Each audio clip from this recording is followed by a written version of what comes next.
mong pi ấy mong pi con ai ọt score UN nó về còn này chỉ ông ca môi đã ở tia họ Campuchia lụcสมาชิกจักรภพរបស់ខ្លួនណាអូខេកម្ពុជាលុបសមាជិកភាពរបស់ខ្លួនចោលអត់ជាសមាជិក UN ទេសួរថាកម្ពុជានៅតែជាប្រទេសទេចម្លើយនៅកូនកម្ពុជាជាប្រទេសមិនចាំបាច់មានសមាជិកភាព UN ទេអញ្ចឹងហើយបានប្រទេសកម្ពុជាយើងចូលសមាជិកភាពអង្គការសហប្រជាជាតិឆ្នាំ55ហើយចុះមុន55នឹងប្រទេសទេប្រទេសចឹងឆ្លើយទៅវិញថាអា UN ហ្នឹងមិនមែនជាអ្នកផ្ដល់ភាពស្របច្បាប់ឲ្យប្រទេសឯណា The UN does not provide legitimacy to the statehood វាអត់ទេអត់មានទេណាកូនអត់មានទេអាហ្នឹងចឹងណា no នឹងខ្ញុំឆ្លើយអញ្ចឹងណាអូខេអាមេរិកដាក់ពន្ធកាន់តែធ្ងន់ដល់245%អត់ដឹងដូចអត់ទាន់ដឹងថា255%ទេឬមួយក៏ចៅឯងដឹងលឿនជាងតាណាឬមួយចៅឯងដឹងលឿនជាងតាអត់ដឹងកូន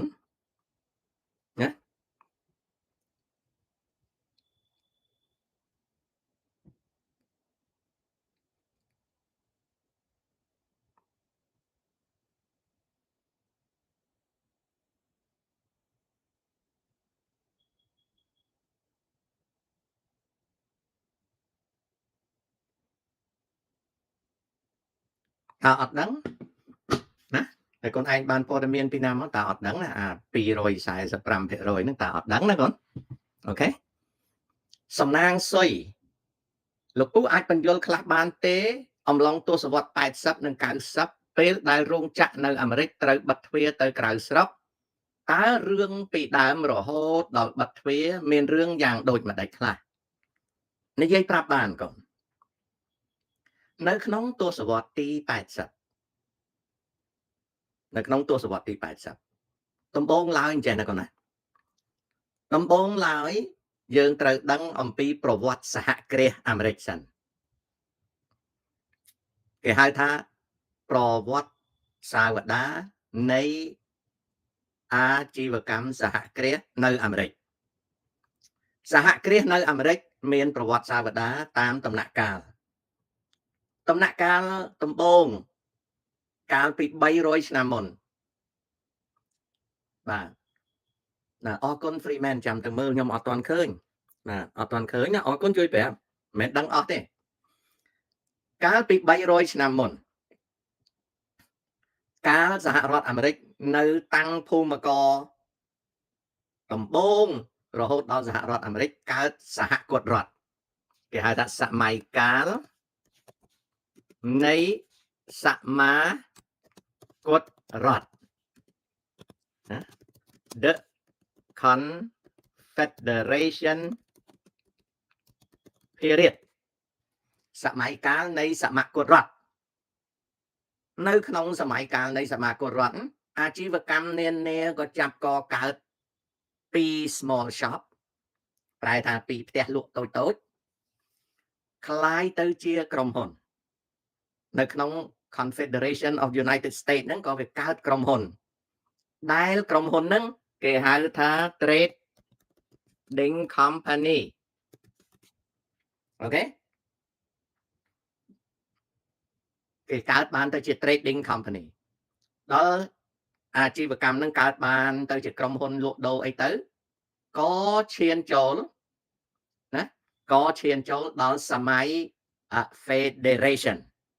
គេហៅថាសម័យកាលសហព័ន្ធណាសម័យកាលសហព័ន្ធអាមេរិកណា Federation of America អញ្ចឹងនៅក្នុងប្រវត្តិសាស្ត្រ300ឆ្នាំនៅអាមេរិកវាកើតដំបូងដូចយើងទៀមលក់អីវ៉ាន់ចឹងណាដល់ហើយទៅវាទៅជា trading company សម័យកាលដែលវាកើត trading company ហ្នឹងណាសម័យកាលដែលវាកើត trading company ហ្នឹងគឺកើតទន្ទឹមគ្នានឹងសម័យកាលកើតផ្លូវដែកនៅពេលដែលសម័យកាលកើតផ្លូវដែកហ្នឹងក្រុមហ៊ុនក៏វារីកសហគ្រាសក៏វារីក ដល់វារីកកើតផ្លូវដែកមកវាចេះតែរីកមកក៏មកដល់សម័យកាលនៃ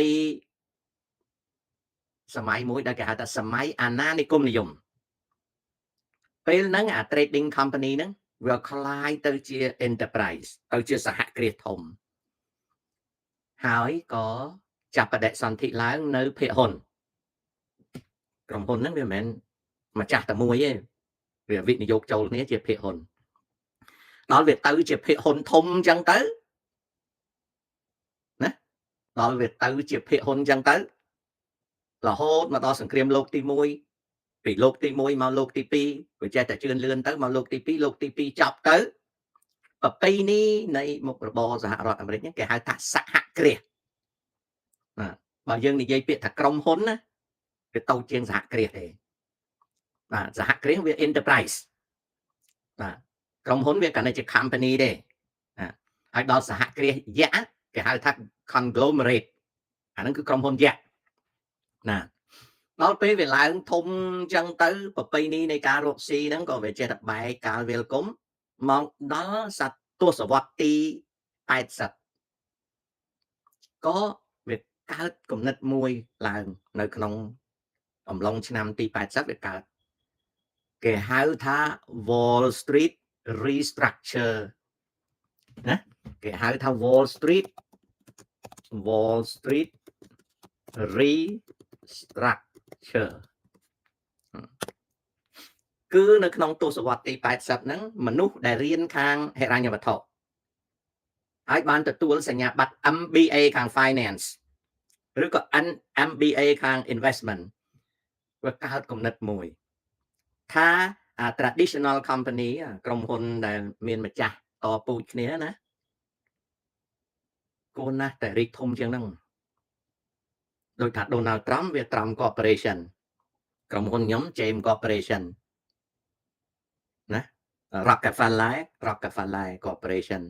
តែសប្តាហ៍ថ្ងៃហ្នឹងដូច Chipmunk Group ដូច Mongreti Group ដូច Royal Group អញ្ចឹងណាក៏ប៉ុន្តែទាំងអស់ហ្នឹង Chipmunk ក្តី Mongreti ក្តី Royal Group របស់គិតមេងក្តីឲ្យតែវាជា group ហ្នឹងវានៅជា private គេហៅថាបរិស័ទឯកជនទោះបីវាធំប៉ុណ្ណាក៏ដោយវានៅតែបរិស័ទឯកជនអញ្ចឹងនៅក្នុងទសវត្សរ៍ទី80គេគិតថា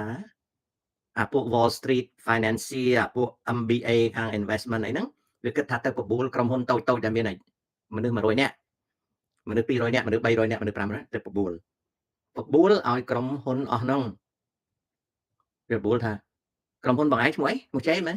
បងឯងមានមនុស្សប៉ុន្មាននាក់មាន150នាក់បងឯងរកស៊ីទៅអីបងឯងរកស៊ីខាងជាងកន្លងណាបងឯងកន្លងអីបងកន្លងអីវាពិនិត្យមើលថាបងទំហំមុខបរស៊ីបងឯងប្រហែលជា20លានណាតែបើសិនជាឲ្យខ្ញុំមកជួយរៀប